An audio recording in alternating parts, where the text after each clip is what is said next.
Mga karagkarag, welcome back to my vlog. Sa magandang umaga sa inyong lahat mula dito sa Lasak City. At ito na mga karagkarag, ang nakakalokang mukhang tanga lang na mga pasabog na revelasyon ngayon na pinag-uusapan ng mga active na mga chismosa at mga chismosa sa social media, mga karagkarag, sa latest revelasyon ng Miss Universe Organization sa kanilang Best in National Costume, na kung saan na late galore na naman ang pa-announcement, mga karagkarag. Kaya pinaghandaan ko rin sa aking menopausal distraction look.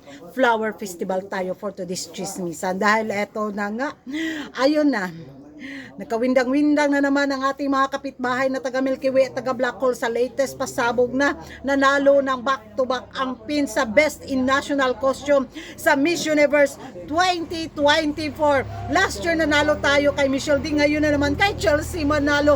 Kaya pa ba nila? Kung hindi nila kaya, sirko balingtong na lang sila, mga karag-karag. Kasi masasabi ko naman talagang deserve naman ni Chelsea manalo, ang manalo ng Best in National Costume. Kung pagbabasihan, bitaw natin yung kultura ng mga taga Mexico, bitaw na kung saan dalang-dala din ni Chelsea sa kanyang pan-national costume. Kaya sabihin pa nila, mga karag-karag, na may mas deserving pa daw na Best in National Costume kumpara sa national costume ni Chelsea manalo. Wala na silang magawa. Diniklara na talaga Best in National Costume Philippines. So ayon sila, nag-uol na naman ang ilang mga bagol-bagol at mga bangs.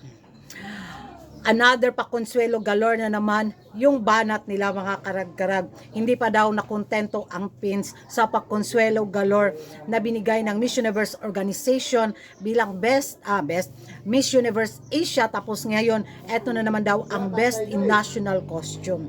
Sana binigay na lang daw sa pins ang corona. Ay, we're so happy for that.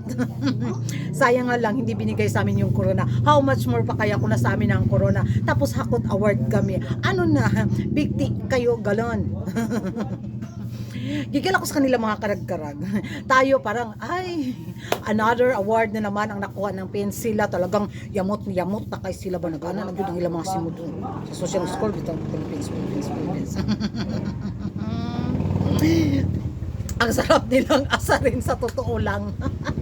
Maano mo talaga yung gigil nila sa araw na itong mga karag-karag. Ngayong diniklara na naman na Best in National Costume tayo, di ba? Pero kung bubusihin naman talaga nating mabuti, wagi naman talaga yung pa-national costume ni Chelsea manalo. Wag na lang silang kumontra. Gumawa na lang sila ng pa-national costume next year, baka sakaling magwagi din sila, di ba? So party pins, mag-celebrate tayo. Mag-celebrate tayong na-stress sila. So kahit paanong hanas at banat nila, wala na silang magawa. Period. Basta tayo, back to back. Hashtag asar pa more. So sabi nga nila, mga karag-karag, how come daw na nasungkit ng Pilipinas ang Best in National Costume? So ang nanalo, di ba, si Vietnam, tapos si Chile, tapos si Philippines.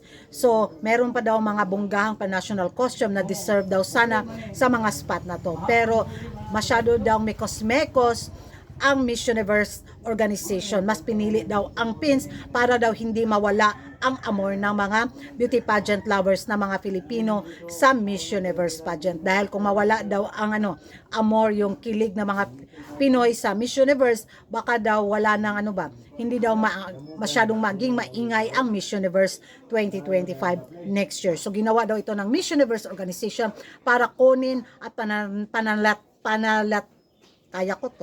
kaya ko itong mga karag-karag.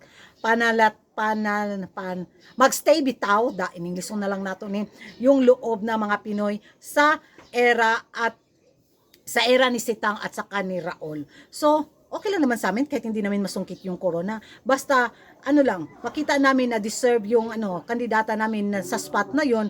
Wala naman kaming hanas, di ba? Wala kaming ichichiburichi. Kung makita namin na may umangat talaga sa kandidata namin sa kanyang performance, keep quiet man ni. Di ba? Gaya ngayon, deserve ni Denmark. So wala. Kaya sila yung nanggigigil para sa atin. Yung gigil kasi nila is hindi nila nasungkit ang Miss Universe Asia, tapos hindi pa nila nasungkit ang Best in National Costume. Kaya yung galit nila, sanib-pwersa sila para pabagsakin ang pins. Kaso nga lang, hindi nila kayang pabagsakin ang pins.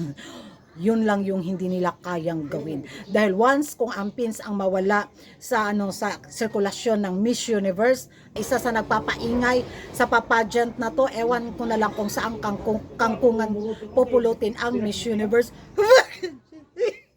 Ayun. Kachismosa ni Kuragan, hatching-hatching na tani. So yan ang mga karag-karaga, magiging reaction ko sa pagkapanalo nga at giggle factor ng ating mga kapitbahay bilang best in national costume tayo back to back sa Miss Universe pageant. Ano yung magiging reaction yung mga karag-karag? Magingay tayo sa comment section. Naniniwala ba kayo na pakunsuelo galore lang to ng Miss Universe organization para hindi sumama yung loob nating mga Pilipino sa papageant ni Sitang at ni Raul?